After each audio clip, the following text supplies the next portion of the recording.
friends, tap your family, tap your colleagues, and let them know this interview is happening, because I think it's important as we now trot to November 3rd with 4 folks in the running for 2 spots that we get to know all 4 that are running.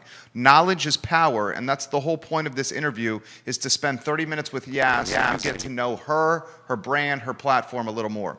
Judah, we can start the program, sir, when you are ready. The ball is in your court.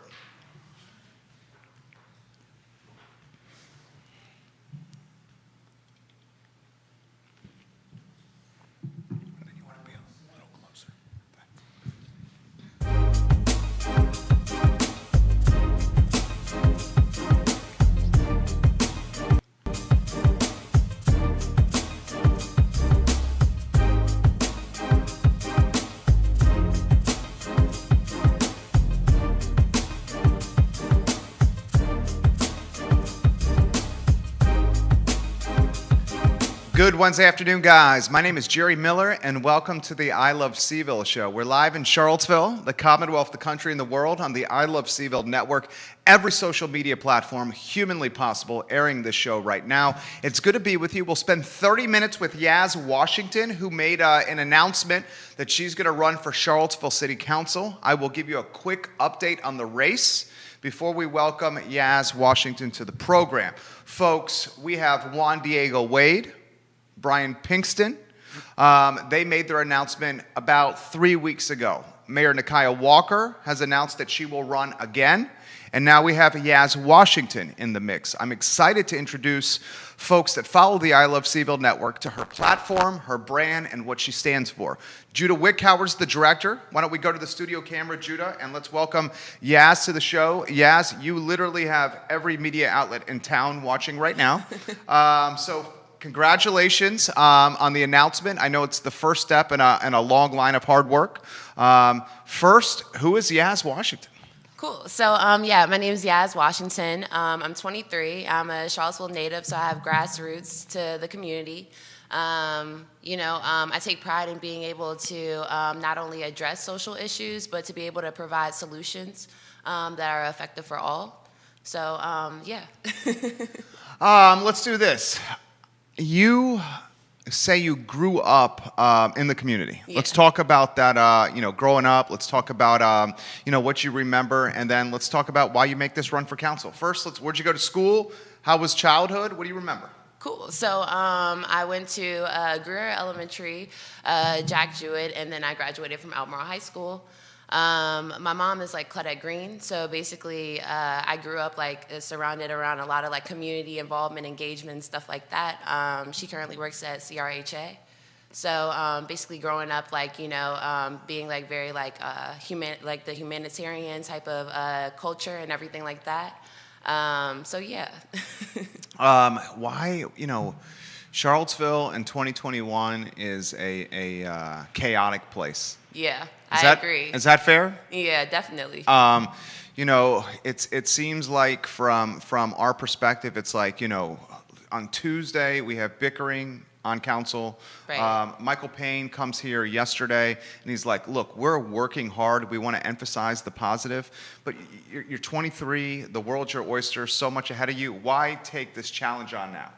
Right, exactly. Well, basically right now, it's already a lot going on politically due to COVID-19. So having to not only address that, but to be able to apply or implement different policies and stuff like that, that actually makes people feel comforted, but also too making sure that we're tackling the financial crisis that's taking place, as well as the obvious health scare behind it all, and making sure that we're remaining, safe and everything like that, despite the pandemic. But also too, I think right now is a great opportunity with, everybody kind of being at home and working remotely to really be working to build the city up.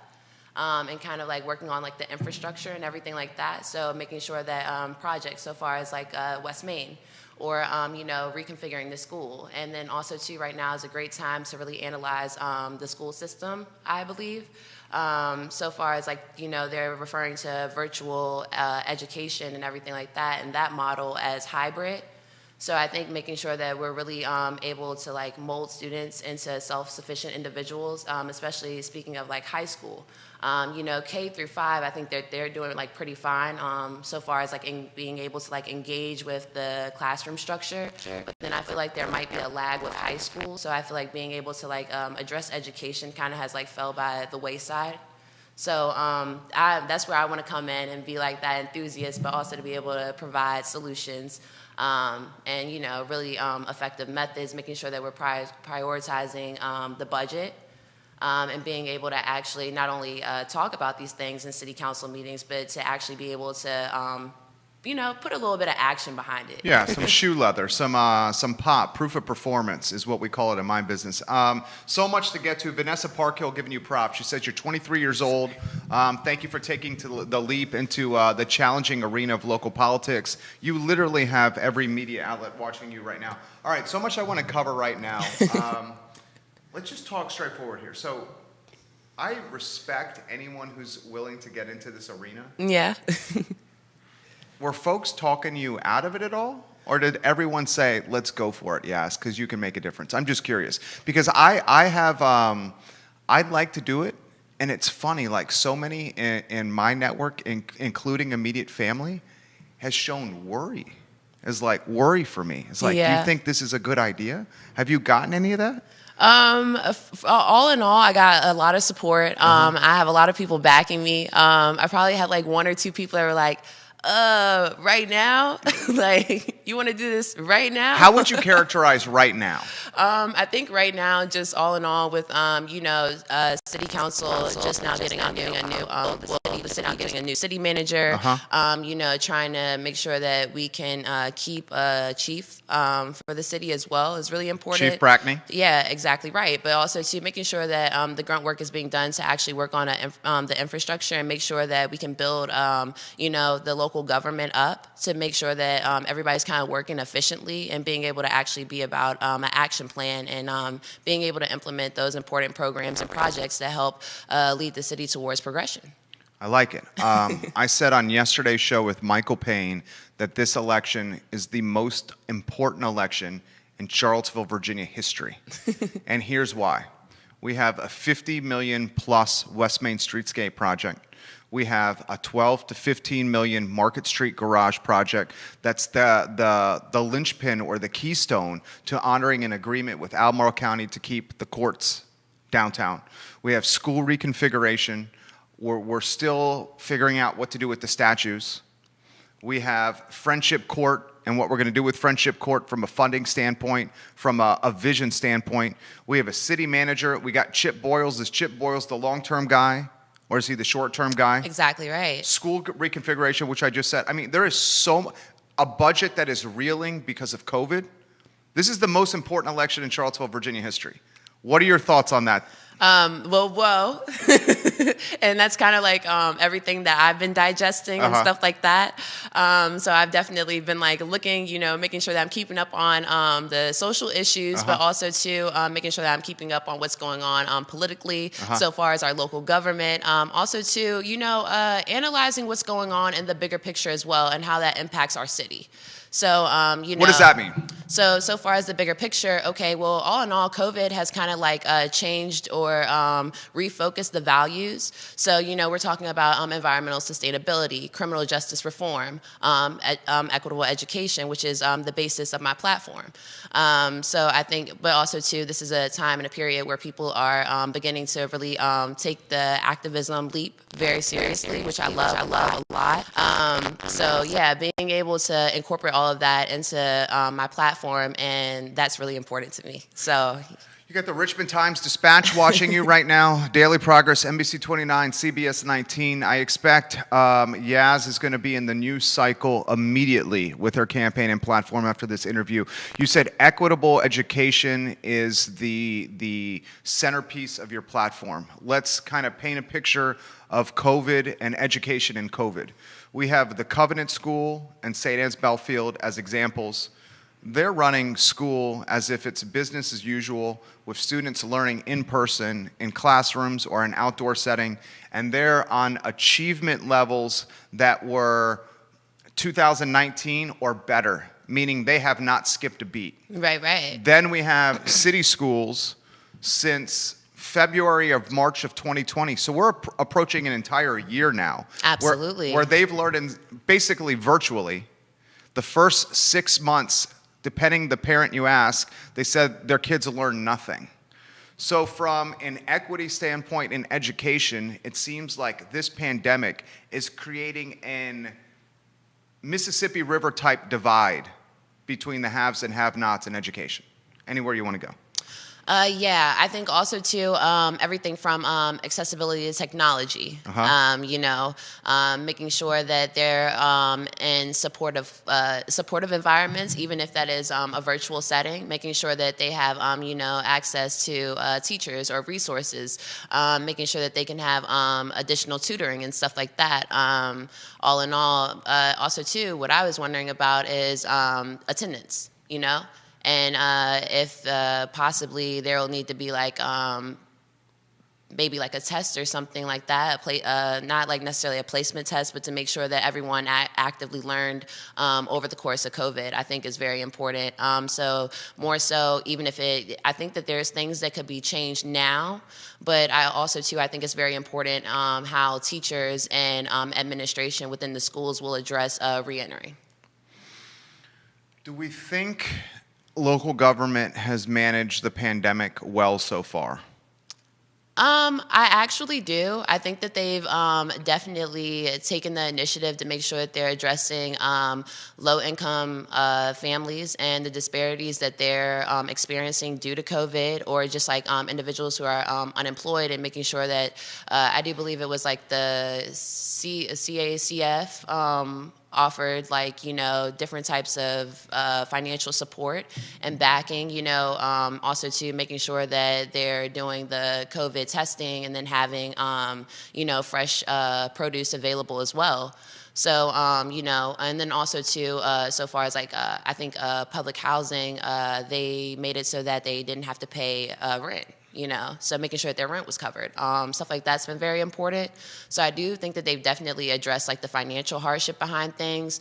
I think that the only thing that, and what I noticed at the past couple of meetings, the thing that does happen to fall by the wayside is all in all being able to comfort the city during such a hard time. Okay, let's go down that road then. And people are giving you props. So the cool thing about this show is we're going to spend long-form content with Yaz, so you get to know her.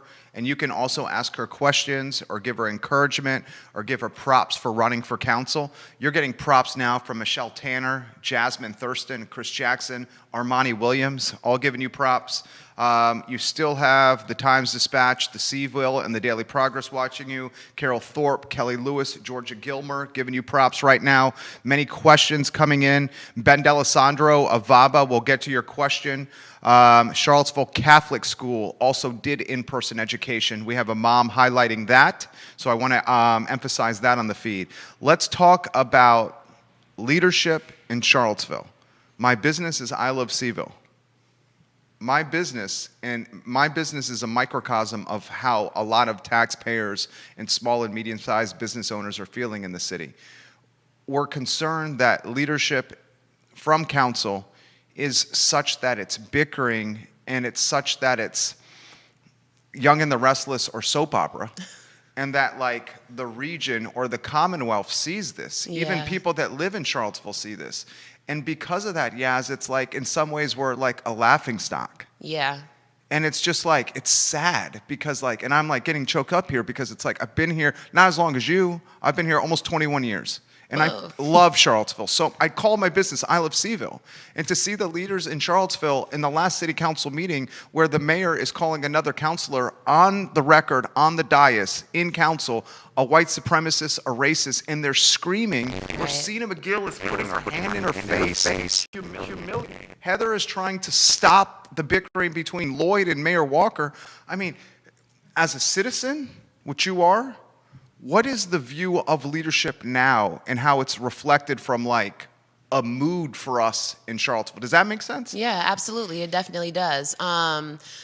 All in all, to reestablish a sense of security, stability, and structure, it's very important that our local government and our officials and administration are seen as strong individuals, but also having a sense of togetherness. Because if our local government is not together and they can't function and operate and be effective and can be able to communicate with one another, how can we actually get stuff accomplished? And then all in all, that kind of puts, I feel like, the city at odds, because they're the face, and they're basically the ones that are not only advocating for what's best for us, but they're supposed to, in return, be able to give us a sense of like, okay, everything's going to be okay, and then that structure and backing that we need. So when you do see stuff like that, it starts to become very chaotic, and then it also too does make local government kind of seem questionable. So it's like not really, optics, right? Right. It's not really like what should I say? Reaffirming the fact that we have a strong local government. Trust. It's not. Yeah. So then, all in all, amongst local government and amongst city council, it is important that each individual is actively like taking part of the action, but also to making sure that they're able to communicate with one another. And so that's kind of something that I've seen too. So then, when you need people, to back that is very overwhelming. I also noticed that too. How did we get to this point? Right. So I think that with COVID is putting a lot of stress on people. I believe everything from, mental health to physical health, but also too, it's a lot going on, and there's a lot that needs to be addressed. So I feel like that additional stress load could possibly pull people apart and cause a lot of tension that may not have already have been there. So, and then also too, when you're like, okay, we're trying to discuss, the West Main, and then, or like reconfiguring the schools and the budget. And then there's, other individuals who live in Charlottesville who would like to address what's going on with UVA so far as being able to provide descendants with scholarships, or being able to address like what's going on amongst like low-income families. So yeah, it's a lot, and I think that all in all, being able to have like direct answers for people is really important, and making sure that they're working in a timely fashion with prioritization and everything like that.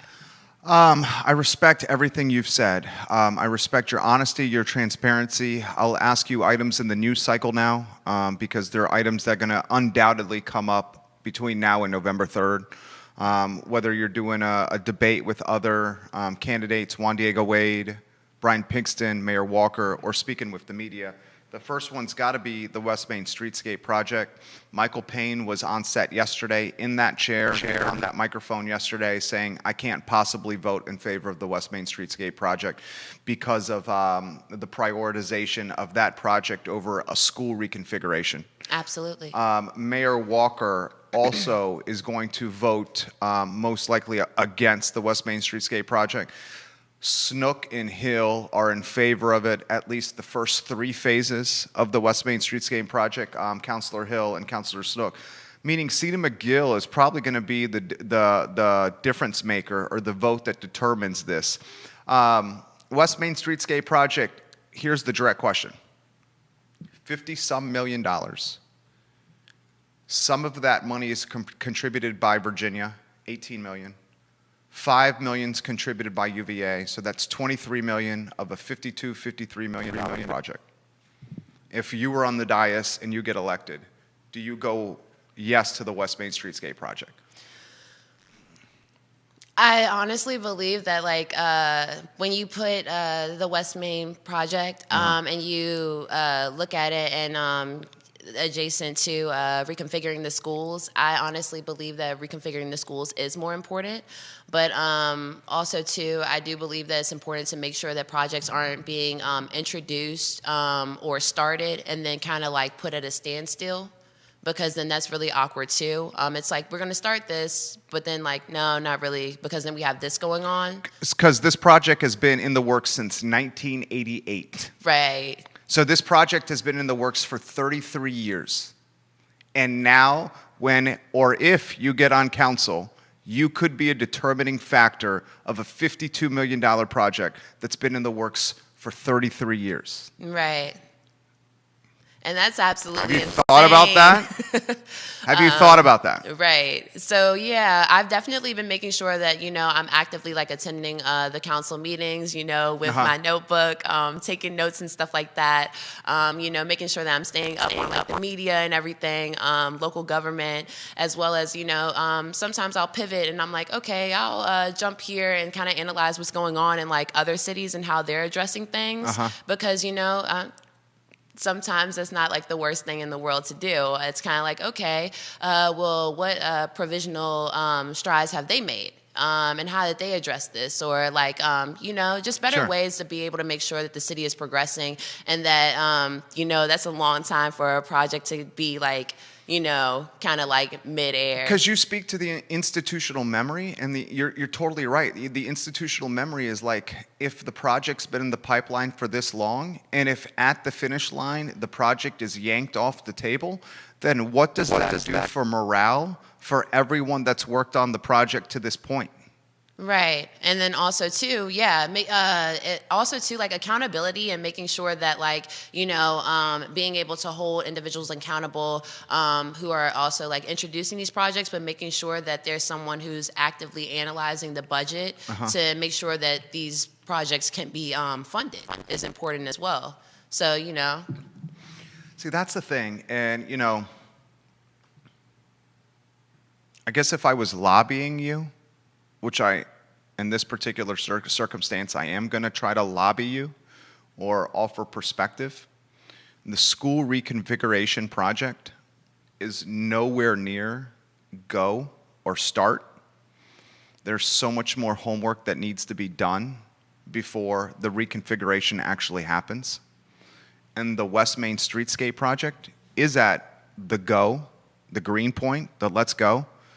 It's been in the works since '88. The money from the Commonwealth, $18 million, will go away, and it's going to go to a roundabout in Orange County. So if Charlottesville City says no to $18 million, Orange County is going to say, I'm going to box you out, Charlottesville. Get the hell out of the way. Right. I'm going to take that money and build a roundabout in Orange County. Right. The $5 million from UVA will also go away.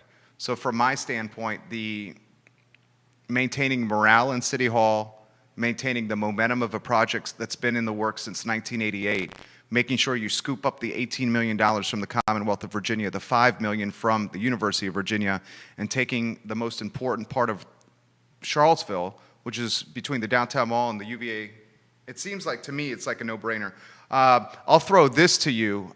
Market Street parking garage is another hot topic. Albemarle County, City of Charlottesville, the parking garage was the centerpiece to keeping the courts downtown. Councilor Snook and Councilor Payne have now gone on the record and said, perhaps the Market Street parking garage, maybe we don't do it. What's your stance on this garage? Right. So the garage is basically going to make it more, sufficient for individuals who work downtown, also to individuals who do work in the courts and everything like that. While I do think it's important, I do believe that there's other things that we could be focusing on and other things that, the money could better be spent on, to be completely honest. So you would say no to the garage, right? If get elected. Okay, so no to the Market Street garage. So and at that point, we would just maintain the backup option of the agreement with Albemarle County to keep the courts downtown. I think that's where we're heading, guys, with the Market Street garage. I just don't see that becoming a reality. I got to ask you, this is the toughest topic yet. And it's been in the news cycle, and it's my job, to ask these questions, especially if you're running for council. What did you make of the topic and the storyline that broke on Super Bowl Sunday with Mayor Walker's Facebook Live and the admission of using a city credit card to buy gift cards to then give those gift cards to people who spoke at city council meetings? What did you make of that story?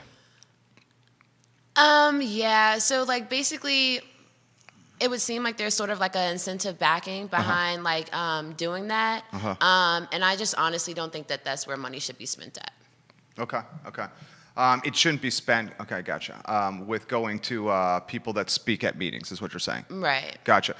Ben D'Alessandro has this question. Can you list credentials and experience again? I've enjoyed the interview. I just want to hear more on the candidate's background. That's from Coach Ben D'Alessandro. So, again, my name's Yaz. I'm 23, and I've worked for Jim Hensley, who ran for Commonwealth District Attorney for Albemarle County, and then I also worked for Cameron Webb, who ran for Congress. So I have a lot of political involvement so far as working on campaigns, wanting to pivot and be more about action as opposed to, helping get people elected, but to help be a part of like the voice and the decision making behind that or in front of that. Herb Porter, he was the one-time Neighborhood Association president in Fifeville. I believe, Herb, you had that role as president of the Neighborhood Association. Was it 11 years, Herb? I think it was 11 years. He says, howdy, ma'am. Two-part question for you. Do you feel that public housing in Charlottesville is spread fairly around the city? And if not, how do you plan to make it more fairly distributed within city boundaries? It's a good question. Whoa, it definitely is. So far as public housing, I do believe that it is evenly distributed amongst the city. I also believe that, there's discussions about zoning and how that will impact affordability as well as increasing accessibility to low-income housing or just affordable housing all in all. Can I play devil's advocate for the sake of a talk show? Sure. Okay. From my standpoint, for the sake of a talk show, from my standpoint, the public housing in the city of Charlottesville is not spread evenly. And from my standpoint, we've created pockets of public housing, which is essentially creating pockets of vulnerable people who are living on the financial margin. You don't see public housing in Fry Springs, Johnson Village, Greenbrier, North Downtown, traditionally white and wealthy neighborhoods. Perhaps Herb's comment as the president of the Fifeville Neighborhood Association was maybe a more direct call to action, and I think the direct call to action is, if elected, which I think your platform is badass, I think it's badass, and I think your guts, your courage is amazing. At 23 to do this, like at 23, the only thing I cared about was partying, beautiful women, and doing things I was not supposed to. That's all I did at 23. So the fact that you're doing this, you're well ahead of 99.9% of us from a maturity and achievement standpoint. But yeah, it's like you grew up here. Like, I feel like there's like pockets of this, and it's not spread evenly. And maybe if elected, we need to create a more diverse Charlottesville where like the folks that are living on the margin that need a hand up as opposed to a hand down, like maybe we get them around Charlottesville a little more. What do you think? I actually think that's pretty interesting. Also, too, in regards to developmental advancements, I had addressed economic mobility, so far as being able to provide low-income individuals and families with resources, as well as information, education, and stuff like that, to be able to build their assets. Also, to their making them financially stable, but then also to making sure that we're building people up to be self-sufficient. So that they're not necessarily like stuck in these positions, but also to making sure that we're fostering, individuals to be more sufficient all in all. Zach Schlesinger, giving you props right now. Monica Harris says hello. Continue to have all the media outlets watching you. Kelly Lewis watching the program. She asked your take on the shell of a hotel on the downtown mall, the Dewberry or whatever the hotel is called now. If elected, any plans to try to do something with that and what those plans are? Right. So as we're building Charlottesville up and making sure that we're continuing to advance and become a competitive city, I think it's very important to make sure that we're working on projects like this and being able to, make sure that we're shifting, well, not necessarily shifting the budget, making sure that everything's being handled and taken care of, but also to making sure that we're able to build the city up. And so far as projects like that is very important. So you make an effort to tear it down? You make an effort to eminent domain? You use blight, that the property is blight and looks crappy and we should take it out? What do you do? Right. I think completely. If it can't be remodeled, going on ahead and getting rid of it, and finding something else that could be better used in that location or space. I think the only thing that we could possibly do, and I hate to say this as a libertarian, I'm a small and medium-sized business owner. I just want the government out of my pocket. That's really all I want, is I want the government out of my life, and I want to be able to make my own decisions. But that's seriously what I'm serious about that, guys. I think the only thing that you have, if you're elected, the only thing you have is to crack potentially a deal or do a deal with Dewberry. And this deal has got to be a heavily tax incentivized deal to get him to act, because he's paying his taxes. Michael Payne and Mike Signer and Michael Payne both tried to do this, and they failed. Like, I don't know. Do we just get stuck with this for 4 years? I mean, what do you make of this downtown mall and this? What do you make of the state of the downtown mall right now?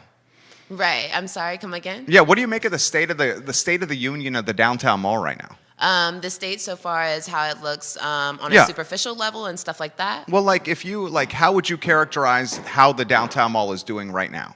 Yeah. So right now, interesting. I think that all in all, they are probably doing okay. I honestly think that it depends business by business, to be completely honest. So far as were businesses able to remain open, were they able to continue paying their rent, did they have to close down and stuff like that. So I think that it kind of like depends, basis by basis. Is the role of local government and is the role of city council to stimulate the local economy? Right. Is it? I'm asking. Like, are 5 counselors that are on the dais, is it their job to help stimulate the economy? Like, if I'm on council, if I'm on the board of supervisors, I'm going with this mindset of an entrepreneur, of a business owner, and I'm looking at ways to drive incremental revenue for the municipality without having to tax the citizens. That's how I would go about leadership. How can I drive incremental revenue without increasing the tax burden on the people that live in my municipality? That's how I would govern. Is it the role of council to stimulate the economy? Mayor Walker and perhaps Michael Payne would say no. Snook and Heather Hill would perhaps say yes. I'm not sure where McGill would be on this. What is your stance? Well, all in all, I think making sure that we're addressing the economy is definitely important right now. So far as, increasing government spending, which has already, to a degree, been done, from having private, companies and individuals and investors to, at a city and state level and so on. So making sure that government spending is increased and making sure, obviously it's COVID, it's a pandemic, for the most part, our spending is going to remain the same, which automatically is going to help the economy stay afloat, if not to build it up. Talking about these grant opportunities and stuff like that, which to like kind of sidestep something that's not necessarily city level, but also to unemployment benefits or, PUA and all of that stuff, making sure that people are using this to not only pay their bills, but honestly to build themselves up and to be in a different financial position. So I think the economy is definitely being addressed right now. I think the other parts of going back to is now, another position of mine is criminal justice reform. And this is big with Jim Hingley. Yeah, absolutely. Yeah. So far as doing a pre-trial policies possibly, which is something that they actually just implemented in Chicago. So well, here, let me throw this to you, and I don't mean to interrupt here. Marquise Johnson has given you props. He says it's great to hear her speak. I love your views. You can offer perspective to her in the feed. A lot of this perspective is coming in. Good afternoon, Miss Washington from Allison. Is it Argowal? Is giving you some props right now. Here's just this. If you get elected, what exact moves would you do to jumpstart the downtown mall? Okay, I walk from, I own most of this building that we're in. Right. I have 27 tenants. My tenants like to be downtown. Okay. But eventually that interest of wanting to be downtown is going to erode and go away if we don't make this not be a ghost town. And if we walk from the Pavilion to the Omni, we see a vacancy rate that's probably around 20%. when in a strong economy, the vacancy rate downtown is roughly 1%. So we are 20x, conservatively, 20x the vacancy rate of a strong economy in 2021 in Charlottesville. If you were elected, how do you resuscitate the downtown mall? Whoa, well, so that's kind of like a hard one to come at, because then you can't kind of like, I'm pretty sure that those are privately owned, so then that's kind of like a weird place of being like, this is going to be, you're going to be renting this for this amount. So, you know, I mean, I feel like the downtown mall is kind of like, you know, you're paying for what you're getting. So, I mean, I have no way of knowing how to come at that. I'm definitely like more of a data and spreadsheet type of person. I love being able to analyze, you know, numbers and kind of being able to go from there. But all in all, I think that would be like a hard one to kind of do. But, you know, making sure that we're attracting businesses that people will want to see on the downtown mall is really important. I think what we could do, just an idea, and if you're elected, I'm just going to put this little, you know, what's it, kernel? What's the saying? You plant a seed, plant a kernel. If I could, that's Judah Whitcow. If I could plant a kernel, people are scared to eat it. So like the downtown mall goes as the restaurants and as the music venues go. I think it's first the restaurants. When the downtown mall is like, as we know, you like to go out, I like to go out. When the restaurants are popping, like downtown is vibrant. We're drinking on the patios, we're eating on the patios, we're people watching, we're going to the music venues. But people are scared right now to go to the restaurants. So if you're elected, if I could plant a kernel, I would love to see, and the state of Virginia just made this illegal. The delegates in Richmond just approved this. We can convert the downtown mall into this outdoor drinking area, and you can go to the center of the downtown mall. Here's the idea. We pay someone $15 an hour from Charlottesville that's on the payroll, City Hall. Entry-level employee. They're selling wristbands for $5 a wristband. That $5 stays with the city, and it's new money. It's incremental revenue. And then we give them a wristband and a cup, and then citizens can go to the restaurants on the mall, like Rapture and the Whiskey Jar, fill up their cup, and get some food, and walk around the downtown mall. So like the whole downtown mall would be this outdoor beer garden, outdoor dining area. And it works in New Orleans, and it works in a lot of places, and I think people are nervous about this because of COVID or because it's different. But I think that would be a way, if you're elected, where you could literally jumpstart the economy of the downtown mall. And if you present this idea while on the dais, the business community, if you present this idea while running and make this a part of your platform, the small and medium-sized business community in the city of Charlottesville, I swear to God, will roll out a red carpet for you, put a crown on your head, host parties for you, and get everyone in the city to vote for you. If you figure out a way to save or drive the economy downtown, because then it's going to trickle throughout all of Charlottesville, Virginia. And I truly believe that if you have a $15 an hour employee selling wristbands at $5 a wristband and giving a plastic cup with that wristband, you'd get thousands of dollars of new revenue every day for equitable education. I hear that's important to you. Is that important to you? You want thousands of dollars a day for equitable education? I agree. Roll out an outdoor beer garden on the downtown mall if you win. And if you make this part of your platform, I bet you get the victory on November 3rd. Fridays after 5. Think about it. Do you think it's a crazy On idea? steroids. That's Friday after 5. The delegates in Richmond just allowed this. They said the municipalities in Virginia have the autonomy to determine outdoor drinking areas. Right. Seriously, Sally Hudson and crew. Whoa. Yeah, just an idea. All right, a couple other things that are coming in here. More questions coming in. How about this one? Yaz, can you let us know why we should vote for you? There's a lot of competition in this race. This is coming from Grace Johnson, who said she's been in Charlottesville for the last 52 years. Whoa. Okay, so great.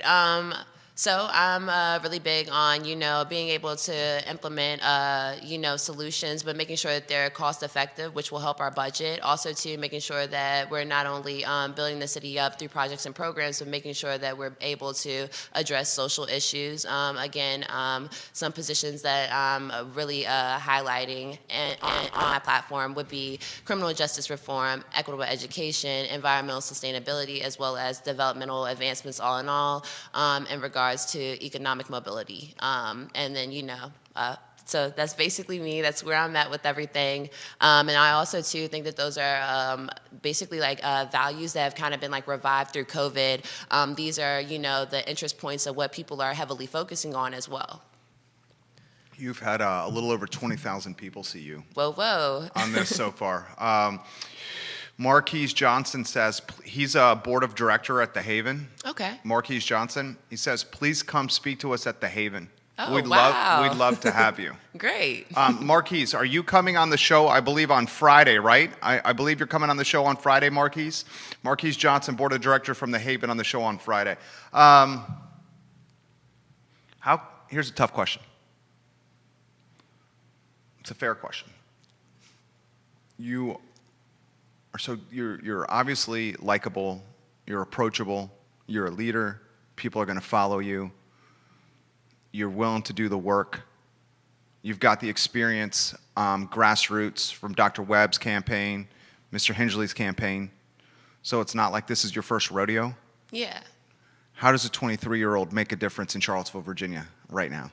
Whoa. Well, being enthusiastic about politics, also too being able to implement or even at the very least introduce ideas that are different, ideas that are exhilarating, also too being able to drive the economy up, but being able to make sure that we're taking care of the residents as well, being able to provide remedies that actually work for not just one person, but that are accommodating for everyone.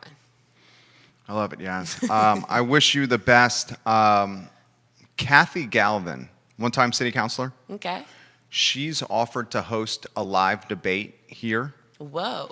And it would be, Kathy Galvin would be the moderator, and it would be all the candidates running for council. Tomorrow, Juan Diego Wade's going to be in studio, so I would think he would say yes. Brian Pinkston, I think, would say yes. I don't think Mayor Walker's going to come. Right.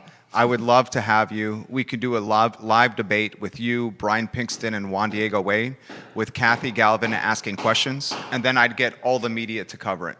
Are you down for something like that? Yeah, I think that would be amazing. That's actually something that I was wondering about, and I'm like, okay, being able to actually sit in a room, or making sure that we're still social distancing and stuff like that, but being able to be in a room and basically being able to debate and discuss, our platforms and positions. A debate, you gotta love it. So yeah. I'm like, okay, and I think you would be amazing. Good at it. You would be good at it. I'm grateful for your time. Thank you. Thank you. I'll reach out to you again.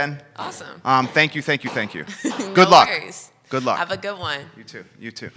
J-Dubs, if we could... All right, that is Yaz Washington. We're grateful for her time here on the show. She is running for Charlottesville City Council. There are 2 spots up for grabs. Those 2 spots are the current seats held by Mayor Nikiah Walker and Councilor Heather Hill. We now have 4 candidates in the race. Yaz Washington, Juan Diego Wade will be on the show tomorrow. Let me confirm that. I'm looking at my calendar. Yes, that's right. Juan Diego Wade is on the show tomorrow. Brian Pinkston next week. Mayor Nikiah Walker, we've invited you on the show. You're welcome to join us in the debate that Kathy Galvin is going to moderate. I want to put that out there. A couple things that I'd like to do before I close the show, and I'm grateful for you joining us on a Wednesday. Man, it's beautiful outside, is it not? I mean, what a great day to be alive. I have a zest for life every day. Every day I wake up and I want to be the best version of myself. But when it's 65 degrees in February, you have a little more zest or pep in your step, don't you? I certainly do. I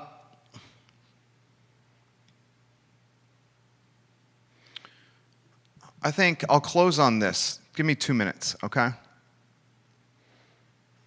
This is the most important election in the history of Charlottesville, Virginia. I've outlined the many reasons why. You have school reconfiguration. You have a West Main Streetscape project that's been in the works since 1988. It has $18 million of funding from the Commonwealth of Virginia. If the city of Charlottesville doesn't take that $18 million, it goes to Orange County for a roundabout. You got another $5 million from the University of Virginia, $23 million of a $52 million project. You got a Market Street garage that's the centerpiece of an agreement between Albemarle County and the city of Charlottesville. You got the city manager job hunt, and whether or not Chip Boyles is going to be the long-term city manager or whether council is going to open up the city manager job search to a national search and get a national candidate. School reconfiguration that's anywhere between $50 to $100 million. A budget deficit tied to COVID-19. Did you know Michael Payne yesterday on the show said if we had not had brought Chip Boyles in as city manager, things like trash collection in the city of Charlottesville may not have happened? That's how much City Hall was in shambles. This is literally according to Michael Payne yesterday on the show. He said on the show, if they had not stabilized the organization that was City Hall by bringing in Chip Boyles as city manager, certain functions like trash collection would not have happened in Charlottesville, Virginia. The local government was that unstable. I think the person who wins this election has a hybrid mentality, and that hybrid mentality is one of economic vitality, that is one of equitable education, and that is one of leadership and unifying the community. Over a 4-year period of time, we've seen how the most vocal leader in Charlottesville has created division in Charlottesville. We've had Maurice Jones leave as city manager, Mike Murphy, Dr. Terrion Richardson, John Blair, and Chip Boyles, 5 city managers in less than 4 years. We have no deputies in City Hall. I guess we have 1 deputy left, 1 deputy city manager left.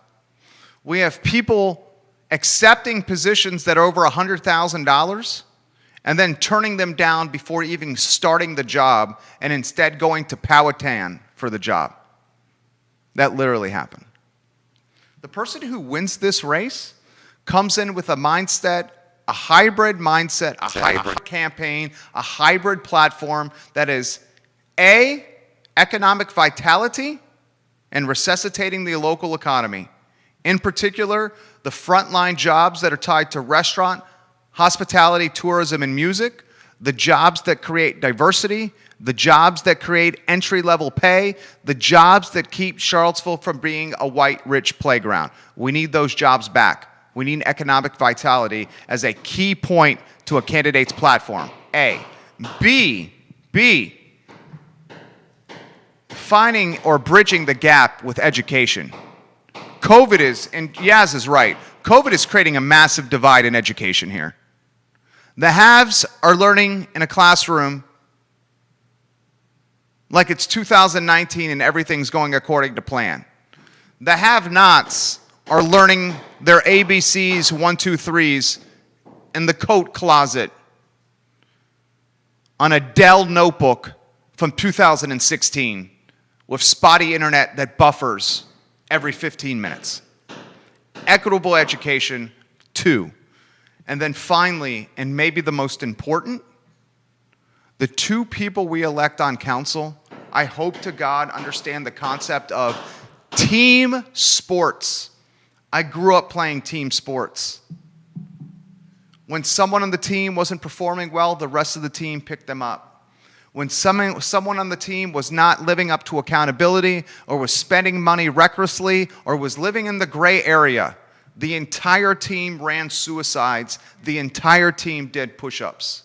You know what happens when one person constantly creates drama, spends money irresponsibly, or lives in the gray area during a team and a team sport? You know what happens? That person gets cut from the team. They don't keep their roster spot. I hope with the 2 spots that are open on November 3rd, when you cast your vote, you think team mentality. Can this individual work within the structure of a team? Because right now, that's not the case. And I'll leave it at that. My name is Jerry Miller. It's the I Love Civil Show. Thank you for joining us.